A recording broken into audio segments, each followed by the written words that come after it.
हमारे इर्द गिर्द के ममालिक चांद पे पहुंच गए हैं और अभी हम जमीन से नहीं उठ रहे। इंडिया चांद पर पहुंच गया और हम अभी तक जमीन से नहीं उठ पा रहे। अपने मुल्क को खुद आज इस नुक्ते पर हम लेके आए हैं, किसी और का कसूर नहीं है। ये हिंदुस्तान ने हमारे खिलाफ नहीं किया।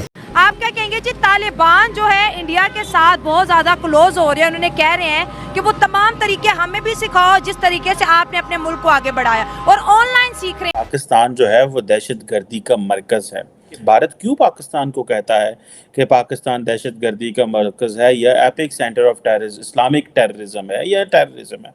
ज़्यादातर वो इस्लामिक टेररिज्म तो नहीं कहते, लेकिन टेररिज्म कहते हैं। अमेरिकन कहते हैं Islamic terrorism and all that. ना पाकिस्तान जियोपॉलिटिकल पर्सपेक्टिव से इंपॉर्टेंट है, ना जियो इकोनॉमिक पर्सपेक्टिव से इंपॉर्टेंट है, ना कभी था। कि अल्हम्दुलिल्लाह हम पाकिस्तानी हैं। अच्छा। और हमारा जो जज्बा जुनून है, अच्छा। वो आपकी कोई बुजुर्ग भी उठ के आ जाए ना, मोदी आपसे हम कह रहे हैं एज ए पाकिस्तानी, अच्छा। कि आप हमारा जज्बा जुनून हमसे नहीं छीन सकते। मतलब ये इकोनॉमिकली इतने डिप्राइव हो चुके हुए हैं कि इंडिया से जंग, क्या वो जंग हो भी गई तो ये 2-4 दिनों बाद इनके पास असला ख़त्म हो जाएगा। दोस्तों नमस्कार। दोस्तों, आप जानते हैं कि जब से नवाज शरीफ वापस आया है, उसने सिर्फ एक ही राग लापा है कि भारत से दोस्ती कर लो, और हकीकत भी यही है। दोस्तों, नवाज शरीफ वो प्राइम मिनिस्टर रहा है जिसने हमेशा भारत से दोस्ती की तरफ हाथ बढ़ाया है। मेरा पर्सनली ये मानना है कि शायद नवाज शरीफ एक ऐसा आदमी है जो सोच रहा था कि किसी तरीके भारत से दोस्ती करके अपने देश को कुछ आगे लिया जाए। वो दुश्मनी के हक में नहीं था, ये वो चाहता था। इसीलिए उसको बाद में उसको जेल में डाला गया, पूरी यातनाएं दी गई, उसको तंग भी किया गया। आप भी जानते हैं उसके साथ क्या क्या हुआ, टॉर्चर किया गया, फिर वो लंदन भाग गया, वो एक अलग स्टोरी है। लेकिन अब जैसे ही काकड़ ने ये बोला कि भारत के साथ 300 जंगें करनी चाहिए हमारे को, नवाज शरीफ ने उसको अक्ल दे दी है कि बेवकूफ़ 300 बारी माफ़ी मांग ले, तब शायद भारत तेरे गुनाह माफ़ कर दे। क्योंकि उसको मालूम है भारत से एक भी लड़ाई तो लड़ नहीं सकते, और ये खाम में बढ़ के मार रहा है, ये सब लोगों को बेवकूफ़ बना रहा है। अगर लड़ाई होगी तो पाकिस्तान का वजूद ही मिट जाएगा, ये नवाज शरीफ अच्छी तरह से जानता है। और दोस्तों, पाकिस्तान की जो आवाम है, जो थोड़े बहुत समझदार लोग वहाँ पे हैं, वो भी ये सोच रहे हैं कि अगर नवाज शरीफ आ जाएगा तो भारत के साथ अच्छे रिलेशन कर लेगा तो हमारे देश के दिन फिर जाएंगे। लेकिन दोस्तों, मैं आपको एक बात बताऊं, मेरी खुद की पर्सनल राय ये है कि हमें पाकिस्तान के साथ कोई रिश्ता नहीं रखना चाहिए। हमारा पाकिस्तान के साथ सिर्फ एक ही रिश्ता है कि उससे कोई रिश्ता नहीं है। बस आप कमेंट्स करके बताइएगा कि पाकिस्तान के साथ रिश्ता रखना चाहिए या नहीं। वीडियो को लाइक कीजिएगा और चैनल को सब्सक्राइब जरूर कीजिएगा। Thank you very much. या मुझे तो पर्सनली इस बात से, इस स्टेटमेंट से मैं एग्री करता हूँ कि भाई इंडिया चांद पे चला गया और हम अभी अपनी ज़मीन के मसलों में लड़ रहे हैं। इस स्टेटमेंट से आप एग्री करते हैं? नहीं, इंडिया तो बहुत आगे चला गया, हम उसके पाशे भी नहीं है अभी। तो इंडिया की जो पॉलिसीज़ हैं वो बड़ी स्ट्रॉन्ग है, वो अपने मुल्क के लोगों के लिए पॉलिसीज़ बनाते हैं। यहाँ पे लोग आटे, एजुकेशन होनी चाहिए। लोग आटे के लिए रो रहे हैं, लोग चीनी के लिए रो रहे हैं।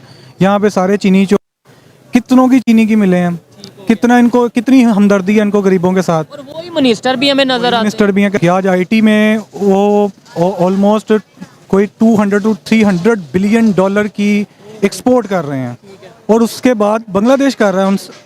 पाकिस्तान का कंपैरिजन ही नहीं है, उनके साथ हम कंपेयर ही नहीं कर सकते अपने आप को। इंडिया से तो इस टाइम नहीं। हमारी 3 बिलियन डॉलर है, उनकी 300 बिलियन डॉलर है, तो ये मैच डिफरेंस। सर ये बताई जाती है कि भाई उनकी आबादी ज्यादा है। मैं कहता हूँ आबादी 6 गुना होगी, 7 गुना, 10 गुना लगा लें। उनके जो वजीर है ना, जब वहाँ पे कोई टेक्नोलॉजी इनोवेशन आती है ना, उनके वजीरों को बताया जाता है ना ये इनोवेशन आ रही है, तो वो ये नहीं पूछते कि हम टेक्नोलॉजी पार्क बना रहे हैं, तो वो ये नहीं पूछते कि हमने यहाँ पे झूला कौन सा लगाना है। इसमें क्या रिपोर्ट झूले देंगे। हाँ, तो हमारे मुल्क में तो झूलों के ऊपर आ जाता है कि पार्क का नाम सुना तो वो झूले आ गए। ये बिल्कुल गलत है। इसलिए मैं गलत बोलूँगा कि इंडिया एक तो हमारा दुश्मन मुल्क है। अच्छा। और दूसरी बात मैं ये बोलूँगा कि वो शर पसंद कुछ अनासिर हैं हमारे मुल्क में। अच्छा। जो कि ऐसा करवाना चाह रहे हैं। अच्छा। जो कि करप्ट हैं।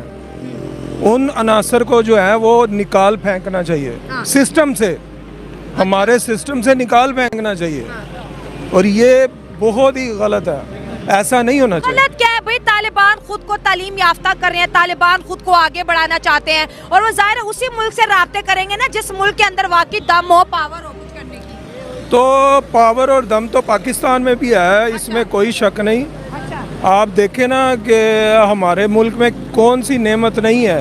अफगान देखिए ट्रेनिंग लेने जा रहे हैं। ये नहीं होना चाहिए। वैसे ये शरपसंद अनासिर कुछ हैं जो ये चाह रहे हैं कि ट्रेनिंग लेने ये वहाँ जाएं। हाँ, घर बैठे ऑनलाइन।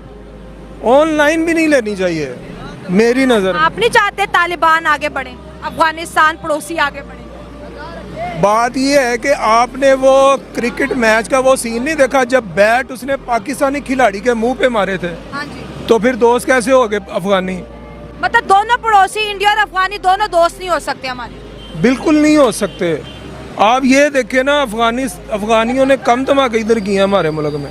इंडिया चांद पर पहुंच गया और पाकिस्तान कहीं पर भी नहीं, ये कहना है former prime minister Nawaz Sharif साहब का। हाँ, आपको हमने बताया था कि नवाज शरीफ साहब ने इससे पहले भी कुछ बातें की थी जिसमें उन्होंने ये कहा था कि पाकिस्तान की तबाही, बर्बादी और जो इस वक्त एक टर्मोइल है उसका जिम्मेदार इंडिया को करार नहीं दिया जा सकता। उसकी रिस्पॉन्सिबिलिटी अमेरिका पर भी नहीं आती, उसकी रिस्पॉन्सिबिलिटी अफगानिस्तान पर भी नहीं आती। हमने खुद अपने पांव पर कुल्हाड़ी मारी है। लेकिन अब नवाज शरीफ ने ये कहा है कि हमारे हमसाया ममालिक, नेबरिंग कंट्रीज, जिसमें उनका इशारा इंडिया की तरफ था, कि इंडिया चांद पर पहुंच गया और हम कहीं भी नहीं। हम जमीन की अथाह गहराइयों से उठ नहीं पा रहे। तो बात तो सच है, मगर बात है रुसवाई की। बात बहुत कड़वी है, मगर बात दिल को लगती है। सिर्फ चांद पर ही नहीं, इंडिया तो सूरज पर भी अपना मिशन भेज चुका। लेकिन हमें आप ईमानदारी से बताइएगा, हर बात में ये नहीं बताया जाता इंडिया से जंग कर लेंगे, ये कर लेंगे, वो कर लेंगे। अभी तो रिसेंटली स्टेटमेंट दी गई 300। वैसे जो मैं समझता हूँ ना, इंडिया तो जंग जीत चुका हुआ है। अच्छा। ज़रूरी नहीं है कि इस दौर में हथियारों से जंग हो ना। अब देखें इकोनॉमिकली वो हमसे बहुत ज़्यादा आगे जा चुका है। वो आईटी की फील्ड देख लें, उसकी मेडिकल की फील्ड देख लें, आप मतलब कोई भी फील्ड ले लें। इन शॉर्ट में ये कह दूं, कोई ऐसी फील्ड बता दें जिसमें इंडिया हमारे से पीछे या जिसमें पाकिस्तान इंडिया से। मतलब आप स्पेस साइंस, स्पेस टेक्नोलॉजी देख लें, मेडिकल देख लें, साइंस देख लें। इवन हमारे यहाँ हम क्योंकि केमिकल से रिलेट करते हैं तो हमारे इधर इतनी ज़्यादा इंपोर्ट इंडिया से होती है।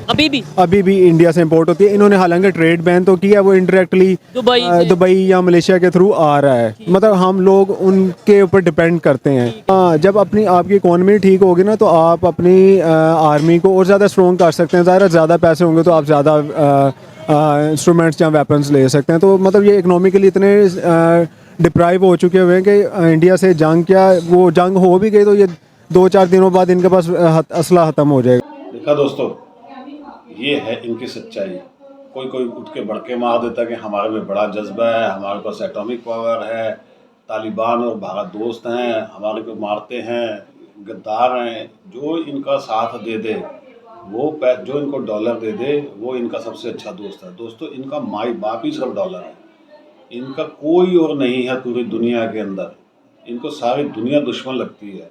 वही देश अच्छा लगता है जो इनको डॉलर दे। आज की डेट में चीन दे रहा है तो चीन इनके लिए सबसे अच्छा है। एक ज़माने में अमेरिका इनके लिए सब कुछ था, जबकि वो ये कहता था कि डॉलर के लिए अपनी माँ को बेच दें।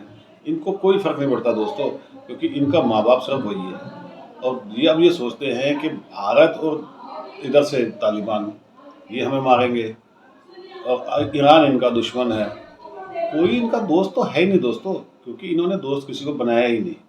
इनको सिर्फ एक ही चीज़ सिखाई गई है, नफ़रत। और एजुकेशन नाम की कोई चीज़ नहीं है। जब एजुकेशन नहीं होगी, नफ़रत दिलों में भरी होगी, दिमागों में भरी होगी, बचपन से ठूस दी जाएगी, तो फिर उस मुल्क का क्या होगा आप भी जानते हो, मैं भी जानता हूँ। आने वाले दिनों में इनके साथ क्या होगा ये तो वक्त बता ही देगा, लेकिन जो फ्यूचर नज़र आ रहा है वो सबको पता है। दोस्तों, प्लीज़ कमेंट्स करके बताइएगा वीडियो कैसी लगी। वीडियो को लाइक कीजिएगा और चैनल को सब्सक्राइब जरूर कीजिएगा। Thank you very much.